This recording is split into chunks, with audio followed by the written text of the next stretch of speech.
Alrighty, guys. Today we're going to be talking about what Republicans want to see in order to get the debt limit raised. We are getting very, very close to the end of the road here with June 1st coming up very, very quickly, along with that 72-hour wait period that has to be had before any bill can be passed in the House.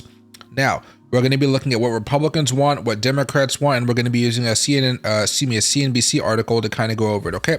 So let's get started. Now, this is written by a woman named Christine Wilkie. She is a pretty progressive woman. She has written some good articles, but you will notice that she may spice things up with a Democratic perspective. I know a lot of you guys are conservatives that watch my channel. However, I do still encourage you guys to read articles like this, just kind of understanding there is some bias in there, but I mean, winners are not biased these days, right? Okay, so some of the key points we're going to be talking about today. House Speaker Kevin McCarthy signaled that he was not willing to compromise with Democrats over a list of Republican demands they want in exchange for voting to raise the debt limit. That's kind of not true, actually, just to start off with. Republicans are compromising right now, but they understand they're in an advantageous position, and they want to get as much as possible, and that's usually how you guys negotiate, right?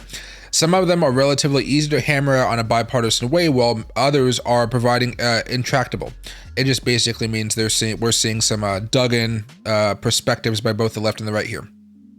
Now, one House Republican has also issued a longer list of demands that reads like a conservative wish list. McCarthy and his team have not insisted on many of the items, which are red lines for the White House. That's kind of that Democratic spice you see in there. The guy is not even part of the negotiations, but you know, you need to flavor how people are going to perceive this article. Now, at this point in time, we're not going to be reading all this type of stuff, but this is basically what the Republicans want, and I want to hear you guys' thoughts on whether or not you guys agree with it or not. So, first one is energy and mining permitting reform. This goes back to the energy type of play that Republicans have been screaming about and hollering about for the last couple years. We need to be more energy independent, etc., right? Now, the proposal is arguably the easiest issue for negotiators to reach consensus on, given that both the White House and House Republicans support the broader goal of making it easier to launch new energy projects such as wind farms and gas pipelines. Democrats get the wind farms, Republicans get the gas pipelines. The talks could get dicey over the question of what kind of permits to prioritize. Republicans want fossil fuels, while many Democrats believe renewable energy should be the top list.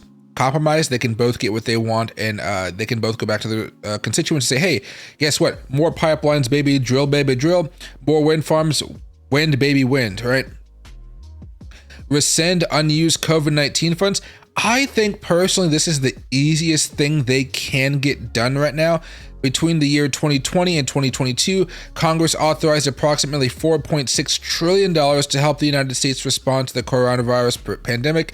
The Congressional Budget Office estimates that about $30 billion of that money has not been earmarked and that could be clawed back in order to create savings. President Joe Biden has indicated that the White House will agree to this demand. That's pretty reasonable. We have this money that can no longer be spent on COVID because COVID is over for us at this point. So let's get it back and we can use it on other stuff besides COVID. Nice, easy. It seems like that one's going to come to fruition here. Next, these are the ones that she said is going to be a little bit more tricky here. I do agree with her on this, but I do think there's room for negotiations to be had here, which is why they keep on saying they're having productive talks.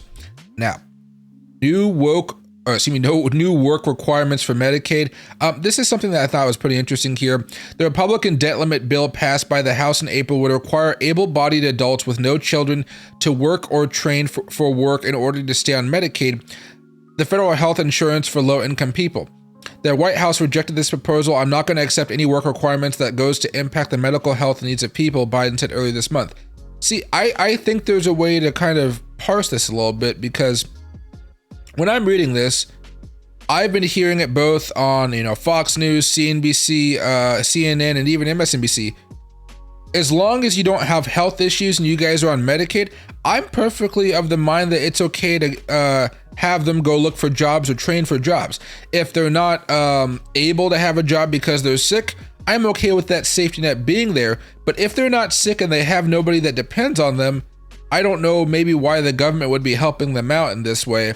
Unless they're physically not able to work. I think there should be some type of compromise here. And again, Biden said, I'm not going to accept any work requirements that's going to impact medical health needs of people. as long as they're healthy, is there really a problem here? Next up, we have changes to current work requirements for food stamps. This one is going to be very dicey. I don't think this one is going to get passed just because of how this is like Democrats' golden nugget, so to speak. This is the one thing they will not let pass. Changes to current work requirements for food stamps. Unlike the Medicaid demands, it appears there could be some room for compromise on GOP proposals to raise the retirement age window for people enrolled in the Supplemental Nutrition Assistance Program, or SNAP, from 50 to 55 years old. See, I'm on the opposite. I think the Medicaid one is more realistic. This one is not going to happen. The same day Biden rejected the Medicaid work requirements, he also noted that he supported work requirements in the 1990s and said it's possible that there could be few others he would support, but not anything of any consequence. This is of consequence. I know Biden may not think so, but if you go out and you talk to Democrats who are in the Senate and the House, especially progressives, they are going to want that thing in there because a lot of their constituents are on food stamps.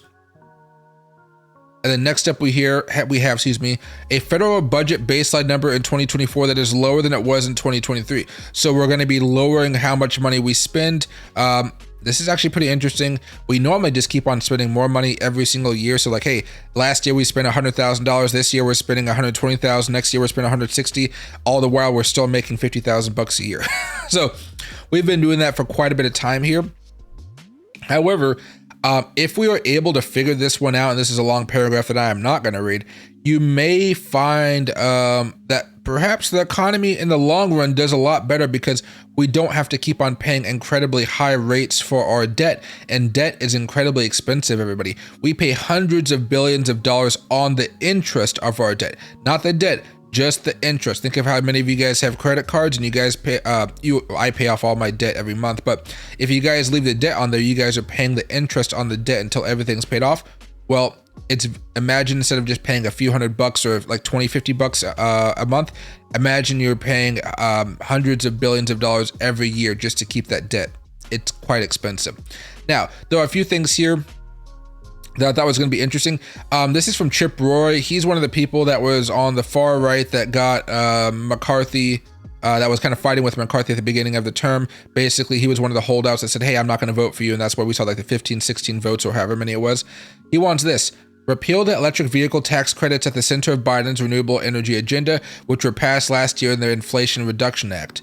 Now, again, that's not really anything to do with inflation, but that's one of the big things. Repeal the electric tax vehicle credits. I don't like that. I think people should, I own Tesla, so I just want the tax credits. Let's be honest. Repeal $80 billion in additional internal revenue service funding, also part of the Reduction Act. This one, I don't know how it's going to go, but I know a lot of people are afraid that the IRS is going to be coming after them because they're going to have so many more agents and kind of more of just the larger bureaucracy, so to speak. And that does add a lot of money. It does get very, very expensive. Overturn Biden's executive action to forgive approximately $315 billion worth of student loan debt. I haven't seen, so the Supreme Court's going to decide on this in a few weeks. I haven't heard anything about this in a while.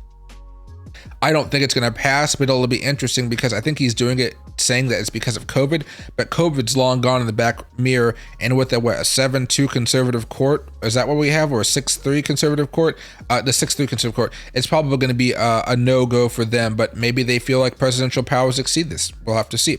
And then enact the REINS Act, which would require regulatory agencies such as the Federal Trade Commission and the Environmental Protection Agency to get congressional approval before they could issue major rules.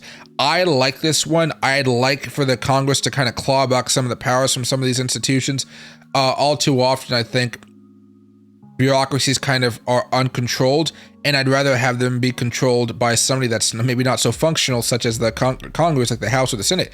But I do think that's going to be a good idea personally. But let me know what you guys think. So far, we've seen a lot of crazy news today with Nvidia and what's going on with the debt ceiling and Germany going into a recession. However, this may be a bright spot down the road later on this week because they may be able to find a deal. Remember, next week they're on vacation, so they got to finish it this week. Next week they're on vacation. They may end up coming back for a vote, but they're going to be on vacation, going to all the ritzy things because Congress people are usually pretty wealthy with their fabulous salaries. But let me know what you guys think.